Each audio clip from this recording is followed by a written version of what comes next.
welcome to another edition of the Pace Report. I'm Brian Pace, reporting live here at the Jazz Standard here in New York City. Blessing the band stage tonight is Israeli pianist and band leader and composer Shai Maestro.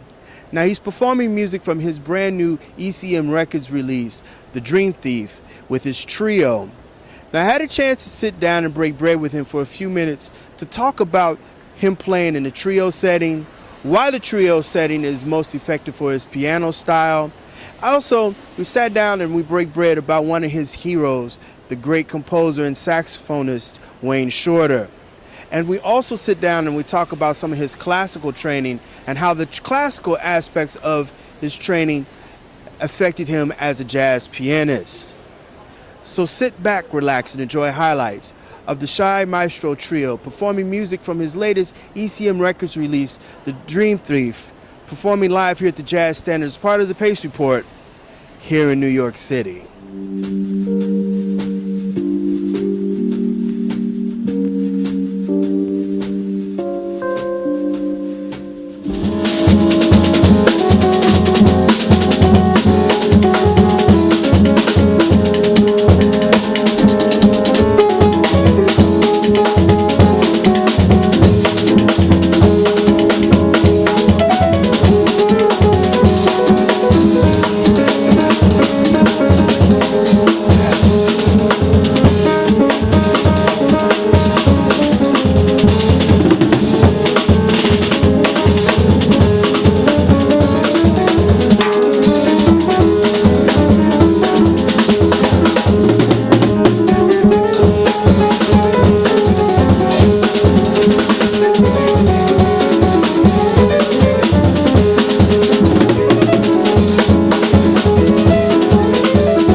is your brand new record from ECM Records, your trio, and tell me about why the trio is very instrumental to your musical vision and your technique. Well, that format is my most comfortable format. I've been playing trio for so I was 18, so that's like 13 years already. And there's such a huge history, of jazz trios, like from the Bill Evans, but Bud Powell, all these cats, and then the modern guys. There's a lot to take from, but also there's a lot to explore still because it's very. It covers all the elements, but there are not that many people on stage, so it's very flexible. I feel it when I play solo piano. Obviously, that's the most flexible format, but like trio, it's kind of like the extension of that. And yeah, I don't know. I just keep doing it. I find myself do it again and again.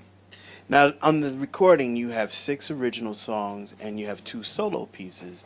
And solo piano is very, very hard for musicians because for many pianists that I've interviewed over the years, it seems like when you're playing in a solo environment, you're really naked, you're really shedding, you're really exposing yourself to the instrument and how you've been trained. Right, yeah.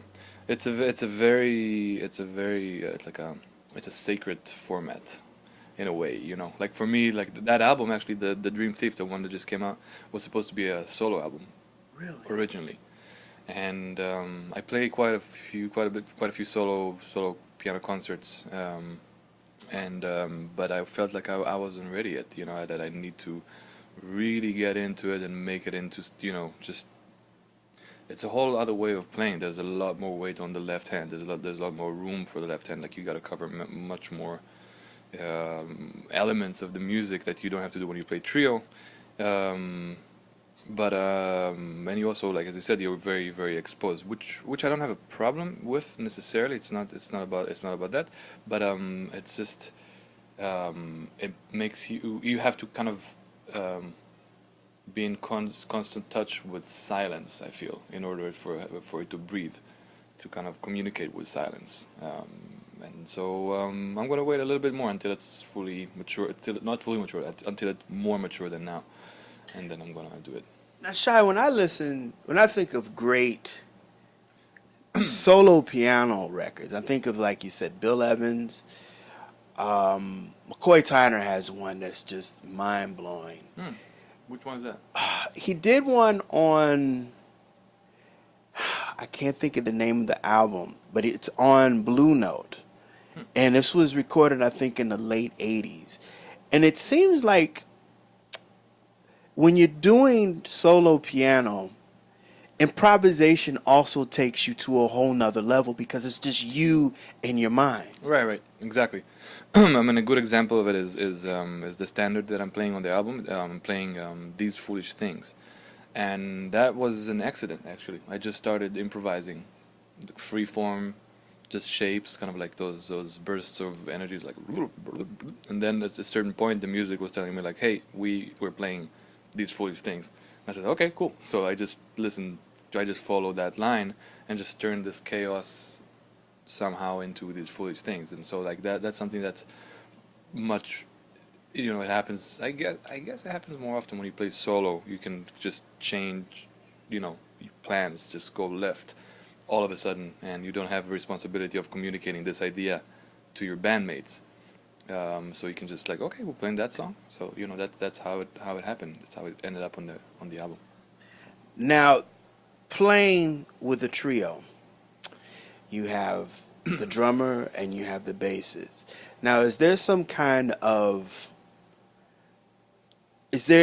anything that you convey to your musicians that you want to have heard, or is it just, okay, we're going to get on the band stage and we're going to let these ideas work? Yeah, that's more like it. The way my system, or like my way of working is to share my vision with them and like have everyone know the music from every direction. So in other words, I know the music from the the piano perspective, but also from the drums perspective, and also from the bass perspective.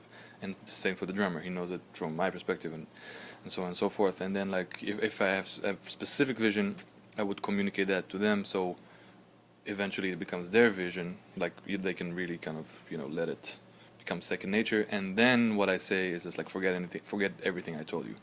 And if you hear something else, if you want to change the key, if you want to change the meter, if you want to play it, slower, faster, not play it at all, just cut to a different, so just do that and find the freedom that we all want to find, because that's the most important aspect in music for me, is like finding that freedom and that true authentic expression and creation on the spot.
Let's talk about your classical background because you hail from Israel, and you started off five playing classical music.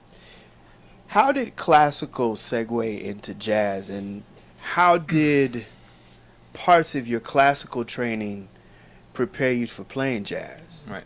So for me, classical music is the the building, the basic building blocks.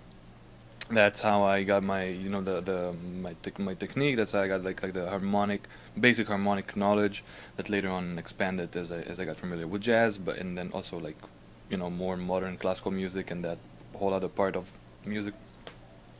But sound production, um, the awareness to long forms. When you listen to, I don't know, Beethoven's Fifth, you can listen to it like with the small details of like like all the different stuff that's happening, but you can also listen to it like this, like just a big arc of like the first movement and then the second movement and the third, and it all feels like just one thing, and that doesn't happen that often in jazz. Jazz is many times is more like bar by bar, just phrase by phrase, and so that way of looking at things came from classical music, and I just keep coming back to it over and over again because if you look at Bach's work, it's just this endless fountain of ideas and like like amazing way of working with counterpoint, and just like you can go back again and again and just learn something new every time. Voice leading as well, that comes a lot. My voice leading, my way of approaching voice leading comes a lot from classical music.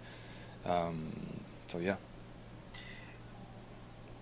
Israel is relatively a young country, and I followed you in and out of your career for the last decade. Some of the things I like about what you've done is you've segued some of the music from your native country into your music. Mm-hmm. What are some of the musical influences and some of the type of music styles that are in Israel? Well, Israel is kind of like the New York of the Middle East in a way. It's like a country of immigrants.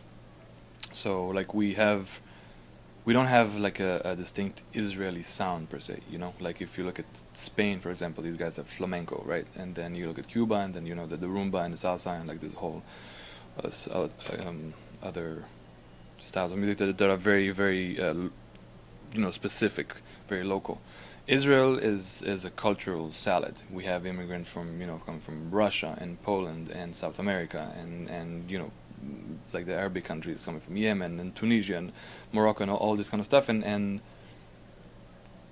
so growing up I listened to all these things. I heard all these things, like there's a Greek restaurant down the street that just plays Greek music, and so that's inside my musical DNA, and I jazz. I love jazz so much because it's very open-minded. Like you can bring yourself with your own story to that type of music, and jazz just says, okay, well, you're welcome. Of course, it started from like from the traditional jazz, started from the blues, and like it's Afro-American music, like the traditional jazz that we associate with the word jazz. But these days, it's a much broader term, and I try not to try. No, I try not to try. I try not to force it. And I try to let all these influences just come out in a natural way. In other words, I'm not. I wouldn't write a section and I would say like, what, let me put this flamenco chord here, and then let me put this Arabic ornament here. Or that's not how I work. I just trust that it's all in there. It's all in just and just like association. Sometimes that chord reminds me of something, and that you would later be able to say like, oh, that reminds me of Bulgarian music or that. But I don't know at this point. It's just like this beautiful mess of influences, of inspirations from different places. Well, music is the universal language. Those notes are the same for a Russian as it is for an African, as Croatian. Right.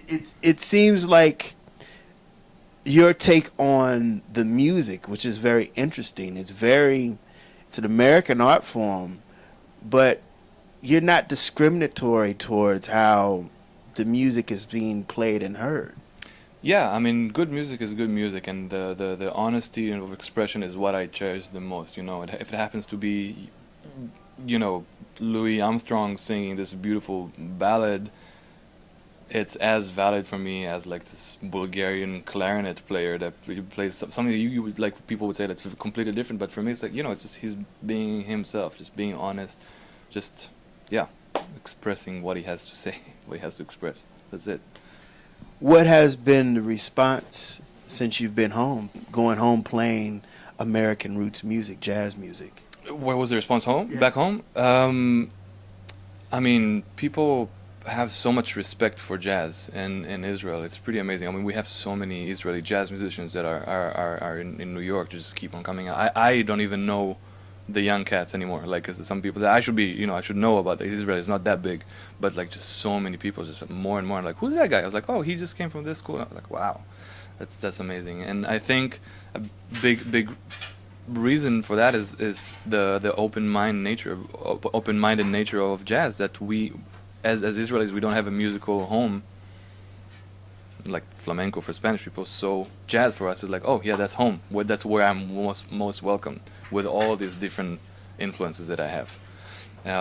And also we have a great educational system in Israel that educate the young students, and myself included, to we had a teacher that played us, I want to say the right stuff, but for me it's the right, like Sonny Clark and Sonny Rollins, and like some Earl Garner and Art Tatum and Monk. Like when we were 14 in Israel, I'm a white Jewish guy from like Israel. Like, what do I have to do with this music? But he was like, listen, it's the best shit. Like, check it out. Yeah. And so a lot of people checked it out, and that's why like it stems from the Afro-American tradition, but added with the added value of everything that's happening in Israel musically.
segueing from Israel, because I understand that you were part of the summer program at Berkeley. Yep. And you got accepted, but there was a young gentleman who I'm very fond of, who brought you into his group, and you were kind of thrown in the wolves with Mr. Cohen's band. Right. Yeah. Yeah. Definitely. I was 19 when I joined his band, and I'll be completely honest. I wasn't good enough to play with him at that point, and but I was super serious and super dedicated, and I told him, but also that the way I acted showed him that I'm gonna work my ass off to earn my spot in the band, right? So the first 2 years were very nerve-wracking, and like I thought I'm gonna get fired after every gig. I was like, shit. Was it a culture shock for you coming to America and then also learning the lingo and then playing the music too? With Avishai? Yeah. No, I started when I was still in Israel. Okay. Yeah, yeah, and I moved to New York 2 years before I left his band, so that we transitioned within the time that I was in his group.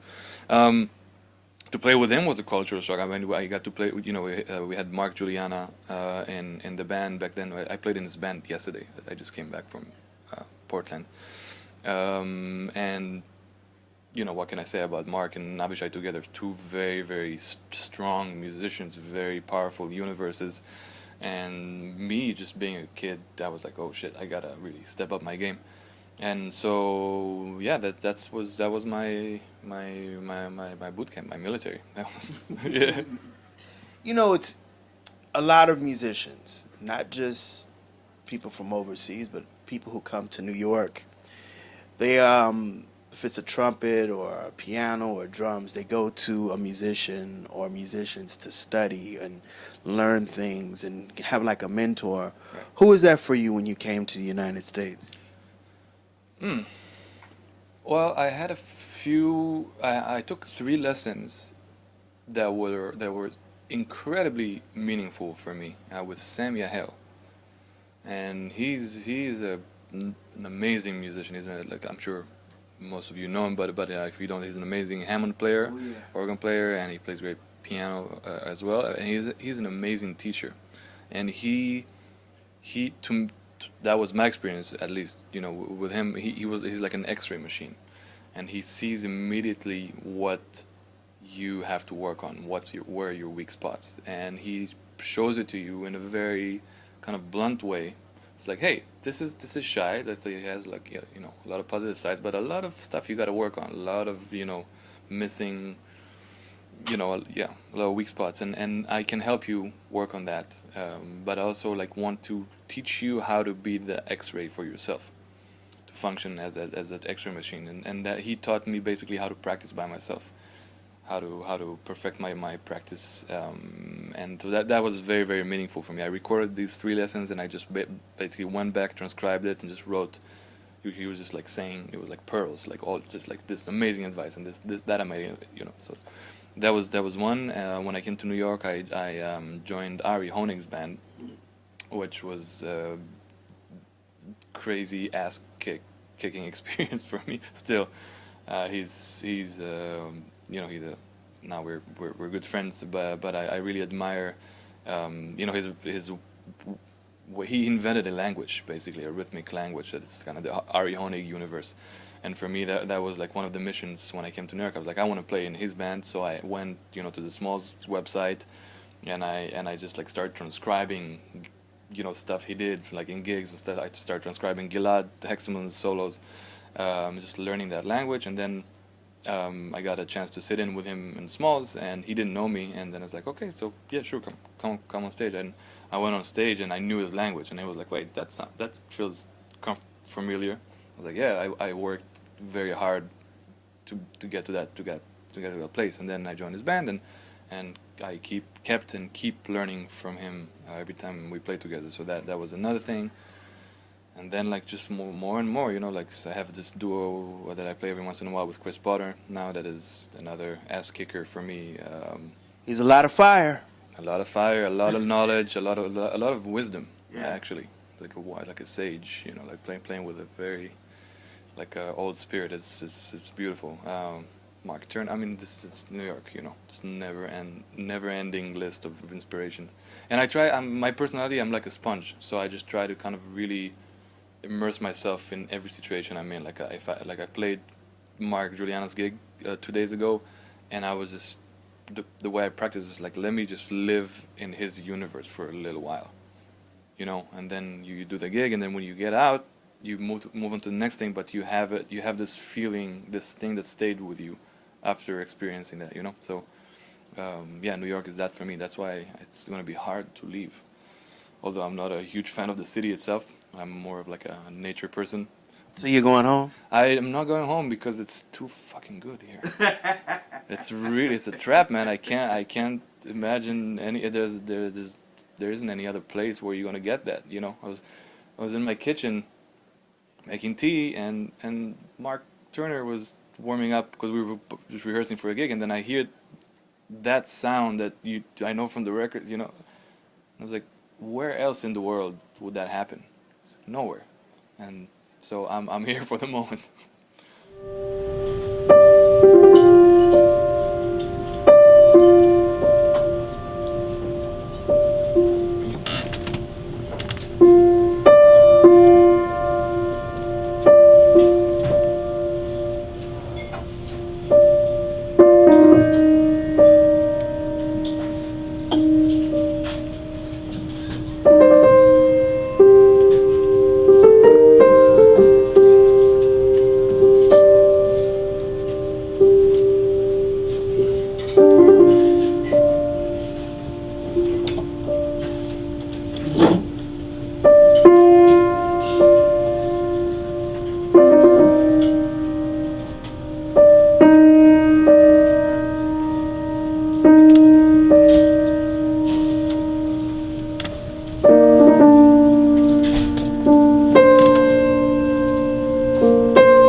I read a very interesting thing about one of your heroes, which is Wayne Shorter. And Wayne, this year, he just dropped this beautiful CD. 3 CDs. The animation where they come. Oh, have you heard it I yet? haven't heard it yet. No, that's on my list. Okay, this is what I suggest you do, and I tell this to everybody. Read the comics first. That, but also digest it in small parts. So like, this is not one of these recordings where you sit down and you're typing your computer, you read. No, you gotta listen to this. Wayne is very instrumental in the whole the package. He's a great composer. He's a great band leader, but he's also a great tenor saxophonist. Mm-hmm. And you coming from Israel, what are some of the things that he's done as a musician that you've imparted in your composition writing as well as you as a musician? Well, I'll start from the musician part. Wayne, for me, is like the epitome of freedom, of adventure, and of playfulness. You know, he always says that the jazz for him is I dare you. He says it quite often, and that's a, and that's a, you can come in. Just that for me is, as I told you, like that's the biggest goal to transcend, to be free. That's why I'm playing this music, and we get to, when that happens, you're free. And I you know what I'm talking about. Wayne for me represents also this huge knowledge, huge just understanding of music and counterpoint and composition and all that. He represents this pool, and at the end he might play a solo that will be just like one note, like wow, like out of tune in a weird place in a bar. You know, he has this solo on the Johnny Mitchell album on both sides now that he's like, he plays like an octave, like a fifth and an octave, something like that. He's just like, doesn't play anything basically, like just 2 intervals, and it's the most beautiful thing I've heard, and then you say like, wow, like all this road led him to this simplicity. You know what I mean? I went to a Picasso museum, and it's kind of the same thing. Like, you see all the work that he did, and the crazy technique, the painting, like the cubism, and like all this stuff. And then at the end, when he was towards the end of his life, he painted like a smiley face, like a kid. And I was like, that's Wayne. That's speak like a child. That's. And so yeah. You can't discredit the Weather Report stuff too, because he was outside of the box. He actually, I think, when he was with Weather Report, he and Joe Zawanu kind of expanded their musicianship. Mm-hmm. Yeah, everything that he did, actually, the Weather Report and the old Wayne records and the quartet stuff, the orchestra, like every time he puts something out, it's like it's a universe. It's like a whole different universe. The Miles Quintet, he plays completely differently. Like he calls it the egg scrambling period. Yeah, it's. I really, I gotta hurry up, but because that's my dream to play with him one day. If that happens, I can stop playing music or start. That'll do it again for another edition of the Pace Report. I'm Brian Pace, reporting live here at the Jazz Standard here in New York City. I'd like to personally thank the incomparable Shai Maestro for his time. Make sure you go out and support his brand new CD, The Dream Thief, which is now available on ECM Records, and you can buy it on Amazon.com as well as iTunes. I'd like to personally thank the staff and management here at the Jazz Standard for their warm hospitality. As always, please visit my website, www.thepacereport.com, for my weekly column as well as my past segments. Until next time, remember, if it's in the groove, it'll make you move. Till next time, peace.